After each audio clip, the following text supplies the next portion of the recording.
আমার বোনদের জামা কাপড় দিলে ফেলতেছে, আমাকে কতগুলো বাড়ি মারছে। আমরা আর বিচার চাই। আমার বোনের চুলের গোটায় ধরে টাইটা দিয়ে যাইতেছে পুলিশ।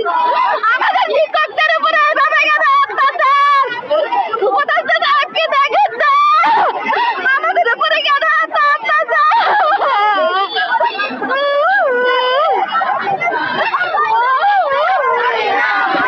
আমরা একজন একজন করে পুলিশ ধরে নিয়ে যাচ্ছে, সুপারিশপ্রাপ্ত শিক্ষক একজন একজন করে ধরে নিয়ে যাচ্ছে। আমাদের নাকি মামলা হবে, চাকরি কেড়ে নিছে, এখন মামলার ভয় দেখায়।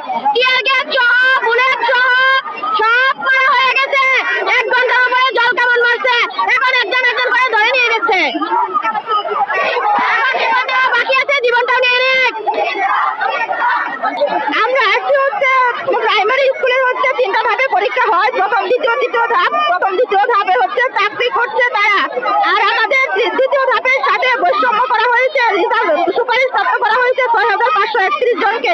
সুপারিশ প্রাপ্ত করার পরেও আমাদেরকে হচ্ছে অধিকার বঞ্চিত করা হয়েছে, নিয়োগ থেকে বাতিল দেওয়া হয়েছে। এই সরকারি আমাদের হচ্ছে অধিকার দিয়েছে, তাহলে এই সরকারি কেন আমাদের কাছ থেকে অধিকারটা ছিনিয়ে নিল? আমরা আমাদের অধিকারের জন্য আজকে রাজপথে আসছি। বৃহস্পতিবার হচ্ছে রায় দেওয়ার পর থেকে আজ পর্যন্ত আমরা মাঠে আছি, রাজপথে আছি। যতক্ষণ পর্যন্ত আমরা নিয়োগপত্র হাতে না পাবো ততক্ষণ পর্যন্ত আমরা রাজপথ ছাড়বো না। আমরা রাজপথে আছি, রাজপথে থাকবো, নিয়োগপত্র নিয়ে বাড়ি যাবো। এ পর্যন্ত আমাদের লাঠিচার্জ করা হয়েছে, পানি দেওয়া হয়েছে, দফায় দফায় তাড়িয়ে দেওয়ার চেষ্টা করা হয়েছে, বিচ্ছিন্ন করার চেষ্টা করেছে। তবু আমরা যাই নাই, সবকিছু সহ্য করে আমরা এখানে আছি, আমরা থাকবো। আমাদের একটাই অধিকার ফিরিয়ে দিতে হবে, আমাদের ন্যায্য অধিকার ফিরিয়ে দিতে হবে। অন্তর্বর্তী সরকার আমাদের সুপারিশ প্রাপ্ত করেছে, তাহলে এই সরকারই কেন আমাদের অধিকার বঞ্চিত করলো? আমরা আমাদের অধিকার ফিরিয়ে চাই। হ্যাঁ, হাইকোর্ট থেকে রায় আসছে। 31 জন হচ্ছে আমাদের এগেইনস্টে রিট করেছে। রিটের বিপরীতে আমাদের 6531 জনের নিয়োগ বাতিল করা হয়েছে। কেন করা হলো বাতিল? আমরা বৈষম্যের শিকার কেন হলাম?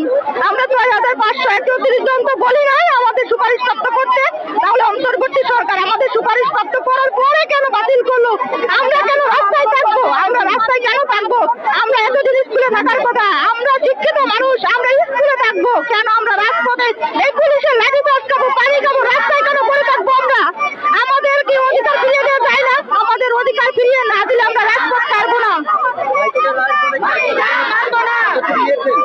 হাইকোর্টে আমাদের বিধানরঞ্জন স্যার হচ্ছে বলছিলেন আমাদের 6531 জনের মধ্যে থেকে একজনও বাদ যাবে না, আমরা হচ্ছে তার পরিবার, কিন্তু সবাইকে বাদ দেওয়া হলো, নিয়োগটা বাদ দেওয়া হলো। হাইকোর্ট থেকে আমাদের 1 সপ্তাহ সময় দেওয়া হয়েছে, 1 সপ্তাহের মধ্যে আমাদের শুনানি হবে, কিন্তু আমরা এই সব আশ্বাসে বিশ্বাস না।